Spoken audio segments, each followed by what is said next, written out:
Hello, everyone. Daniel here from the Next Issue Podcast. On today's video, I'll be doing a review for Rat City #1. This is a new book from Image Comic, a new book for the Spawn universe. So let's go take a look at the creative team before we get into all this.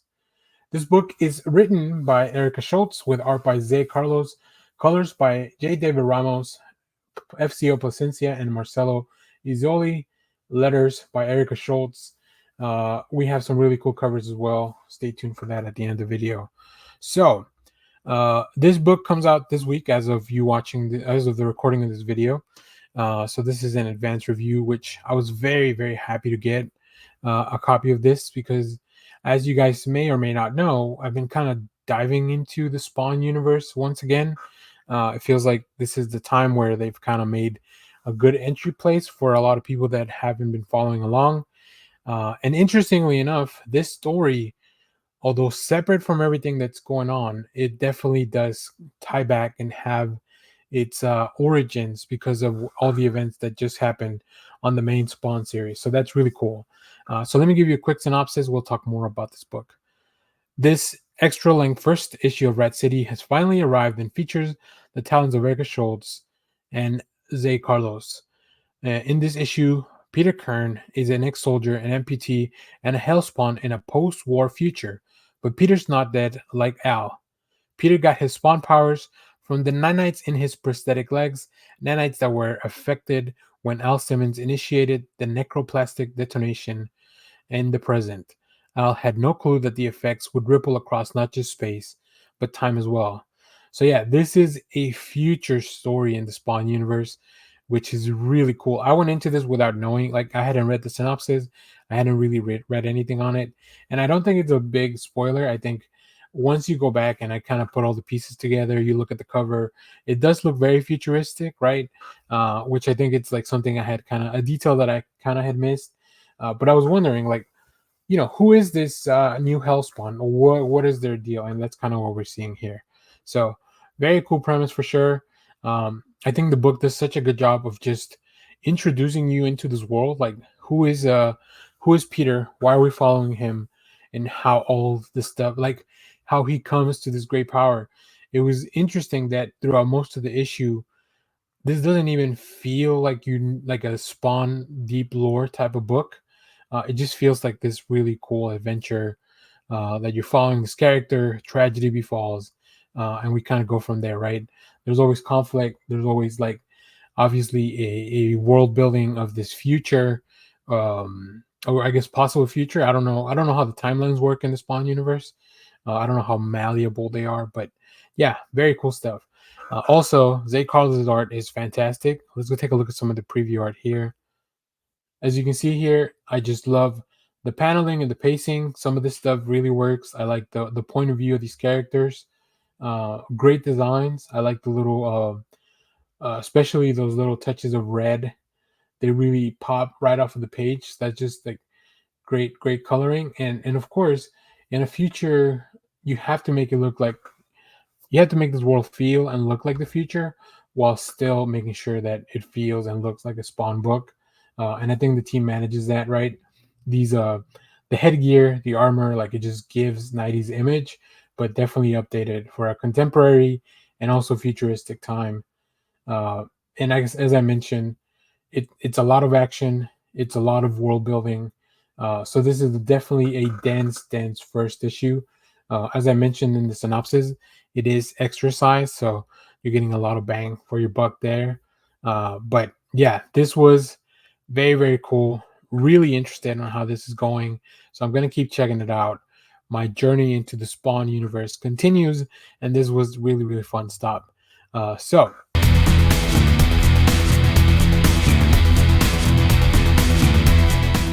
hello, everyone. Dan here from the Next Issue Podcast. On today's video, I'll be doing a review for Transformers #7. This is a new book from Image Skybound. Let's take a look at the creative team as we do have an update.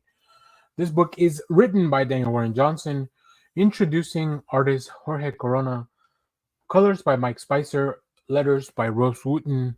And let me tell you, this new artist does not skip a beat. I think Jorge Corona, he has such a beautiful skill set that he just slides right in into this world. um, I haven't gone to look side by side against Daniel Warren Johnson's art, and I don't think I need to. This is a new arc. I think the story very smartly goes back and does a flashback so that we can be introduced to this new art style, which is still very reminiscent in style to what we've been seeing. Of course, I think that both Corona and Warren Johnson have different approaches to showing maybe emotion and the way that we follow through with characters and conflict. But yeah, Jorge Corona just slides right in, fits in perfectly with the art. So let's talk about this issue. Who will lead the Decepticons? After last issue's shocking ending, Starscream and Soundwave battle for leadership, and the result will change the Decepticons forever. And the Autobots learn that they might have more allies than they imagined. Jorge Corona joins Dan Warren Johnson to begin the Energon universe story that will have everyone talking. So first of all, that's great. I'm very excited that we are about to kick into what it looks like the next year. Who are these new allies? Who will come out on top for the Decepticons? What does this mean for the ongoing battle with the Autobots? All that stuff is revealed in this issue, and I'm very, very excited. Even though the Autobots kind of won the previous conflict, they're still not out of the woods, right? They still need to be on guard, especially if you're reading all the other books from the Energon universe. You know that things are kind of coming together. So I'm very excited for that. I'm very excited for this issue.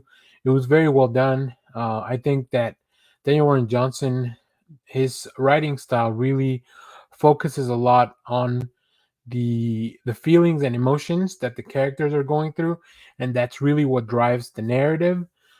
So that's really cool to see. All that sprinkled in with some really cool battles. So let's take a look at some of the preview art so you can see Corona's work. I think one thing that really makes this feel like that doesn't make it feel out of place is the coloring by Mike Spicer, right? Maintaining a consistent colorist really helps to keep the same color palette, keep things feeling the same on some level. Here we see Cybertron back in the past. We get to see RC in during the fight with some Autobots that later on did not make it out of here. And we go into this big revelation. But yeah, I love how much kinetic energy feels like it's happening on the page here, especially when this Autobot's getting destroyed by the bullets.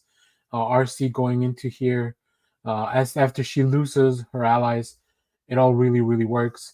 And speaking of allies, here we have maybe the next wave, pun fully intended.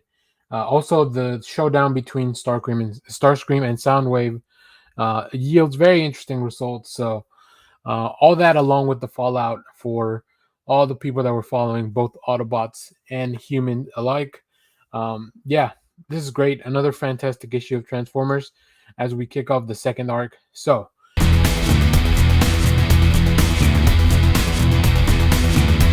hello everyone, Dan here from the Next Issue Podcast. On today's video, I'll be doing a review for a new book from Image Comics, Rook Exodus.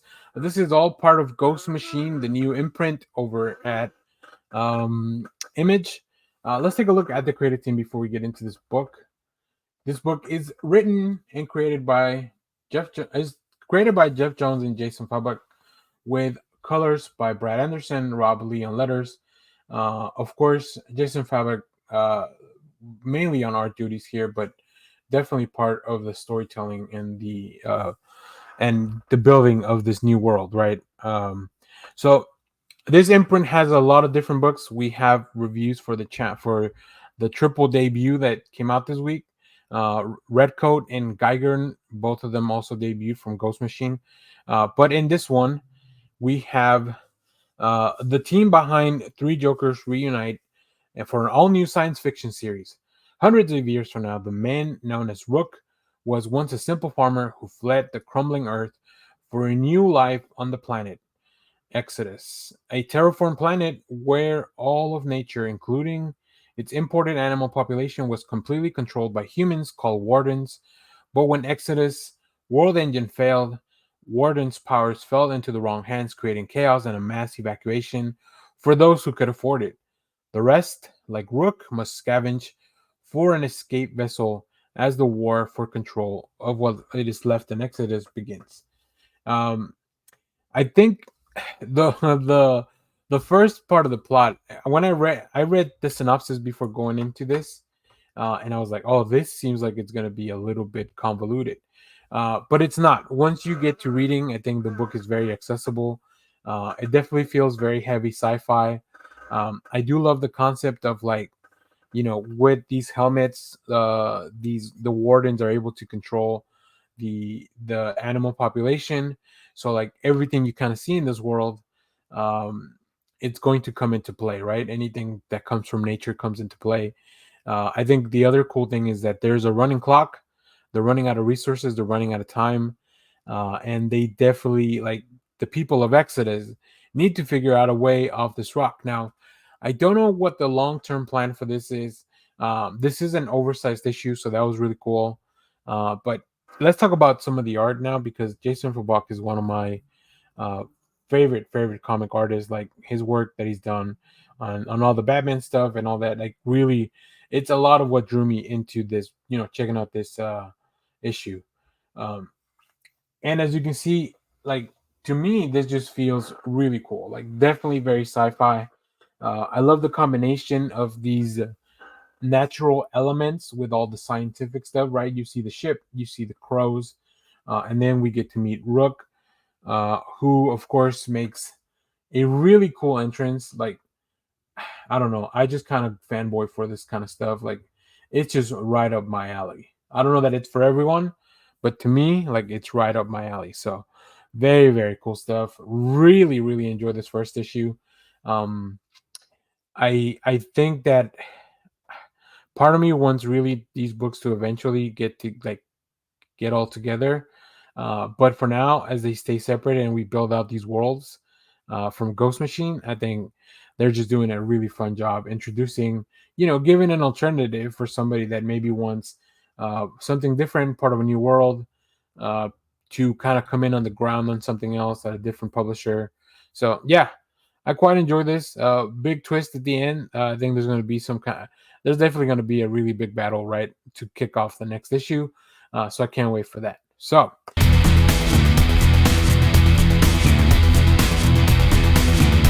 hello everyone, Dan here from the Next Issue Podcast. On today's video, I'll be doing a review for a new series from Image and Ghost Machine, Red Coat. This is all part of the triple debut of books from Ghost Machine.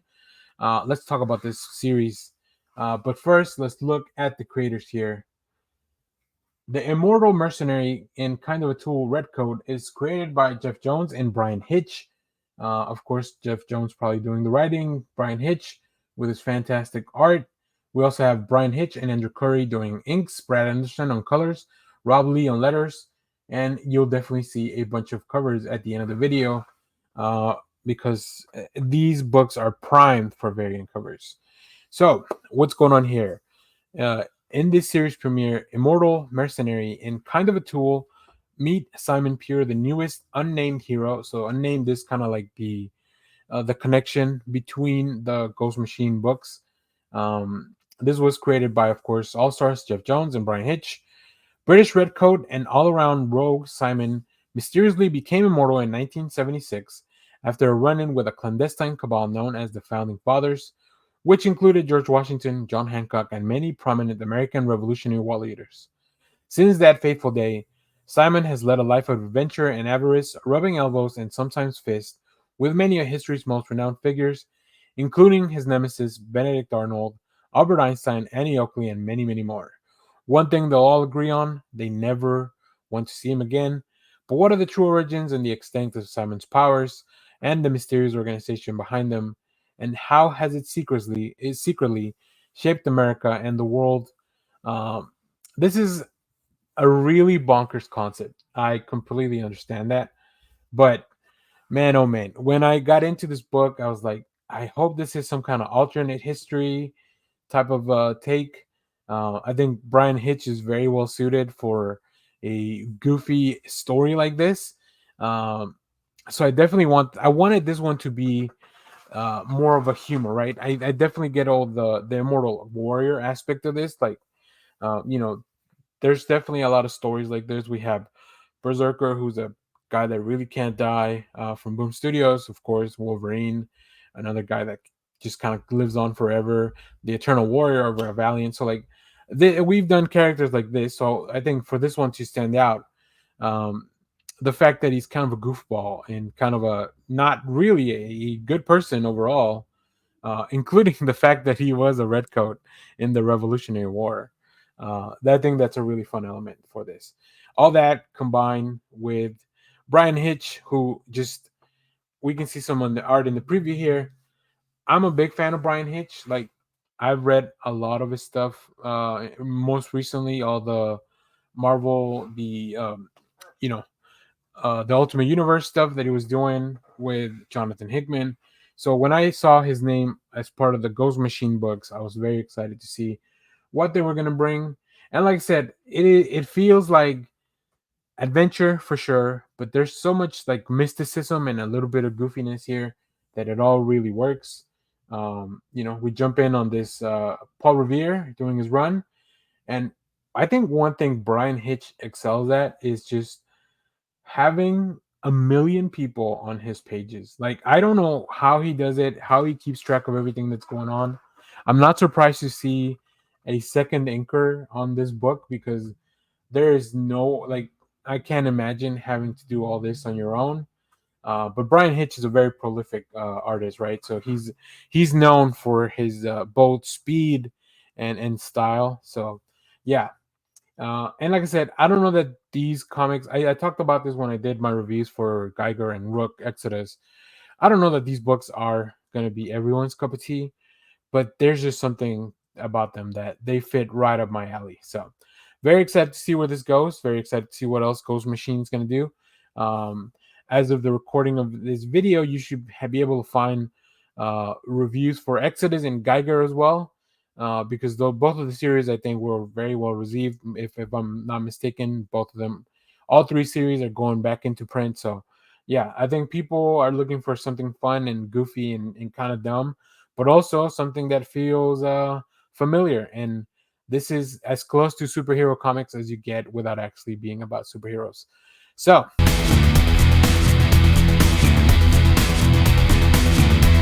hello everyone, Dan here from the Next Issue Podcast. On today's video, I'll be doing a review for Geiger number 1. This is a new book from Ghost Machine and Image Comics, part of the Unnamed. We'll talk about that in a second. Now, Geiger is a character in a comic that had been introduced previously at Image, but this is all an all new relaunch for Ghost Machine. This created by Gary Frank and Jeff Jones, with colors by Brad Anderson, Rob Lee on letters, and a plethora of covers. You'll see some at the end of the video. So, what's going on with this?